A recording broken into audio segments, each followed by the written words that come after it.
Good evening. Israel is experiencing days of horror, sorrow, and rage. A week ago, we experienced such horror. Yesterday, I visited in Ashkelon the family of one of the hostages murdered in cold blood. A day earlier, I spoke to several of the families of these murdered hostages. It tears your heart out. I said to them that I'm sorry. I apologize that we didn't get them out. We worked so hard to get them. We were close, but we didn't. And they changed the torment. Our families worried about their loved ones, to families grieving for their fallen beloved. That sentiment I know, because I belong to that family, but it's a horror. We also lost brave policemen and brave soldiers who are fighting in the Gaza front. And I embrace their families as well. All our people do. On October 7th, we experienced the worst savagery in this century. On October 7th, we experienced the worst savagery meted on the Jewish people since the Holocaust. These savages massacred our people, 1,200 civilians. They beheaded our men. They raped our women and then murdered them. They burned babies alive. They took 255 of our people hostages to their underground dungeons.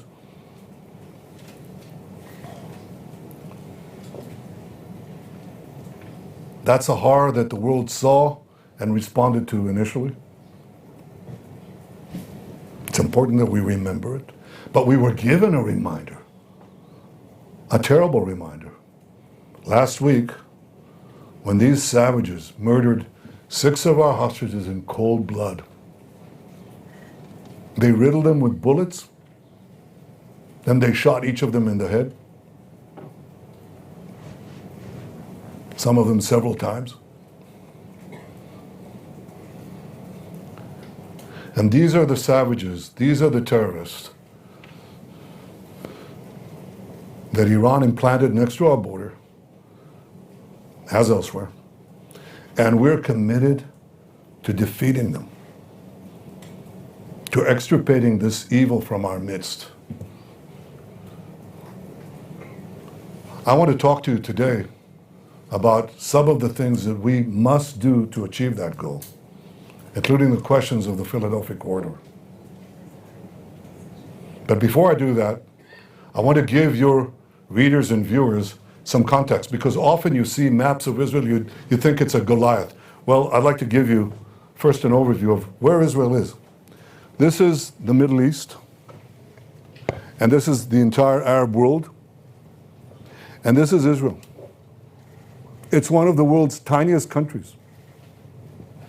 I give it the thumb test. This is a big one, so you need a bigger thumb. But it's a tiny country. It's one of the tiniest countries on the planet. It's, I think, 1/10 of 1% of the territory of the Arab world. Maybe I'm wrong, maybe it's 2/10 of 1%. It goes from the river is right here, that's the Jordan River, to the sea, the Mediterranean Sea. So when Hamas is talking about liberating Palestine from the river to the sea, basically what they're saying is destroy Israel.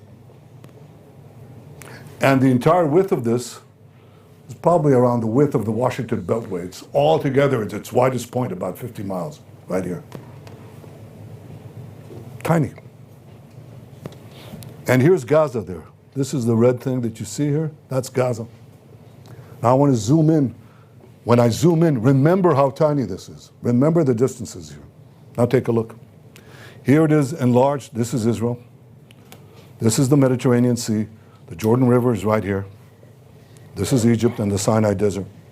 Now look at Gaza. Where is Gaza?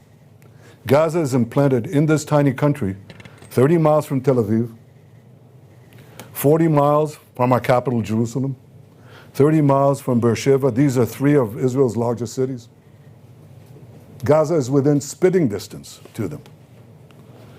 Israel, up to the disengagement agreement of 2005, Israel controlled this border under an agreement with Egypt after the Camp David peace accords. We controlled this part, which is called the Philadelphia corridor. I'll talk to you about that in a minute. Right down to Eilat in the Red Sea. This was our border. And while there was, I would say, a minimal amount of terrorism, we didn't really face a big problem. Let's zoom in on that a bit more. Here's Gaza Strip enlarged. Again, this is the situation in Gaza before the disengagement of 2005. And the Gaza Strip is firmly under Israeli control. We control the maritime border. You can't smuggle in weapons. They tried, but we stopped it. You control the land border. And you control this border between the Sinai Desert, Egypt, and Gaza, the Gaza Strip. It's controlled. This is the Philadelphia corridor. This is the Rafah crossing, controlled by the IDF. Now look at the distances from Gaza. It's 4 miles to another city in Israel called Ashkelon, where I visited that bereaved family yesterday. It's a population of 170,000 people. They're 4 miles away. But some of our communities, like Kibbutz Be'eri, which was one of the hardest hit, is 1 mile away from Gaza. Kfar Aza is less than 1 mile away. It's literally walking distance, okay? And so as long as we control this, these communities, sometimes they were harassed by this rocket or that rocket, but it was marginal. We controlled the security situation. But something happened in 2005. Israel unilaterally disengaged from Gaza. It just went out. It took out everything. It took out the army. It stripped, uprooted communities, took out 10,000 people. The army left the Philadelphia corridor. Here's what happened. This is Gaza after the disengagement. And Hamas now has a weapon smuggling operation nurtured by Iran, financed by Iran, supplied by Iran, delivered by Iran. And here's what happened. That Philadelphia corridor became completely porous. The other borders controlled by us. But once this was perforated, even though the policy of Egypt was to prevent it, it didn't necessarily work. It didn't succeed. And this border, once we left our side of the Philadelphia corridor, rockets went in, missiles went in, drones went in, ammo went in, weapons manufacturing equipment came in, tunnel drilling equipment came in. Once we got out, once we left the Philadelphia corridor, Iran could carry out its plan to turn Gaza into a base, a terrorist enclave that would endanger not only the communities around it, but would endanger Tel Aviv, Jerusalem, Beersheba, the entire country of Israel. It became a huge terrorist base because we left that corridor. So we vowed, or I would say all this, you have to understand that the centrality of the Philadelphia corridor to the arming of Gaza, to the arming of Hamas, and this all led to the October 7th massacre, which Hamas has vowed, proudly vowed, to do again and again and again. We vowed that they won't be able to do it. So we set, as far as Gaza is concerned, 3 war goals. The first war goal was to destroy Hamas's military and governing capabilities. The second was to free our hostages. And the third was to ensure that Gaza never again poses a threat to Israel. And all three of those goals, all three of them, go through Israel's control of the Philadelphia corridor. And it's obvious why. You want to destroy Hamas's military and governing capabilities, you can't let Hamas rearm. It's obvious. So you have to control the corridor. You can't let them have, by the way, it's not only to prevent them from terrorizing us, attacking us, it's also to prevent Hamas or any other terrorist organization from terrorizing the people of Gaza. Gaza cannot have a future if Gaza remains porous and you can enable rearmament of terrorists through the Philadelphia corridor. The second thing is to release the hostages. First of all, you can't prevent, if you leave this corridor, you can't prevent Hamas from not only not smuggling weapons in, you can't prevent them from not smuggling terrorists, hostages out. It's walking distance, nothing. They can easily smuggle hostages out here to the Sinai Desert in Egypt. They disappear. It's crossing distance. The distance is nothing. It's meters away. They cross the barrier above ground. They don't even have to go underground. They disappear in the Sinai, and then they end up in Iran or in Yemen. They're gone forever. And you need something to squeeze them, to prevent them, to put pressure on them to release the remaining hostages. So if you want to release the hostages, you've got to control the Philadelphia corridor. And the third goal of ensuring that we prevent Gaza from being again a threat to Israel, it's clear Gaza must be demilitarized.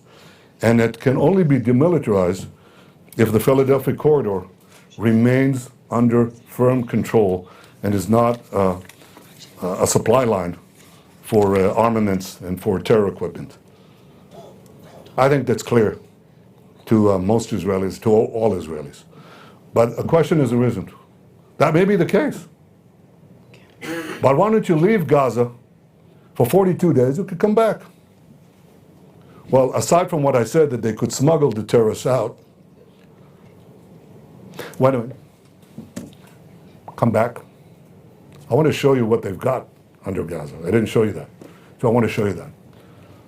This is what they have under the Philadelphia corridor. Just so you understand the supply lines we're talking about.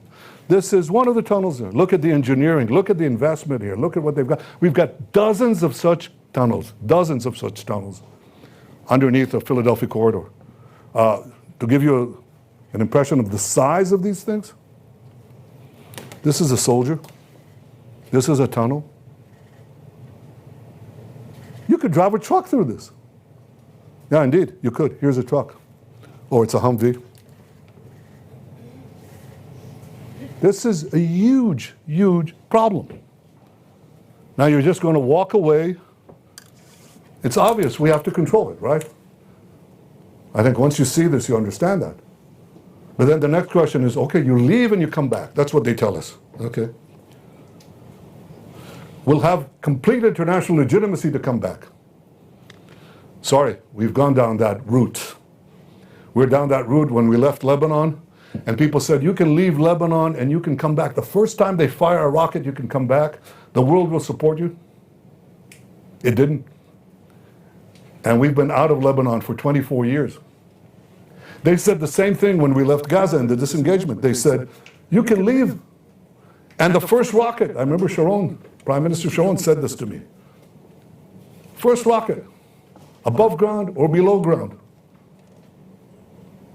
We'll be able to go back in. It's been 20 years, we haven't gone back in. Because you all know and understand that the international community, including friendly countries under enormous domestic pressure because of the propaganda that's leveled against Israel and against them, there'll be enormous international pressure not to come back. What is their message? End the war, end the war. And so when we want to come back and resume, we'll pay an exorbitant price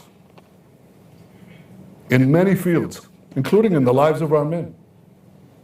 To come back, it's not just a military question. It's a military, political, strategic question. And we make that decision. We're not going to leave. 42 days, we're there. I don't want to leave in order to come back in when I know that we didn't come back in, and it's not going to take another 24 years to come back in, and God knows what price we'll have, how many more massacres, how many more kidnappings, how many more hostages, how many more rapes. It's not going to happen. So people said, yeah, but if you stay, this will kill the deal. And I say, such a deal will kill us. And there won't be a deal that way. This is a false narrative. I'm willing to make a deal. I made one already. One that brought back 150 hostages, 117 alive. And I'm committed to return the remaining 101. I'll do everything I can to get them in. But leaving Philadelphia does not advance the release of the hostages, because the deal cannot be advanced. They'll give you a minor part, if they give anything. Keep the rest.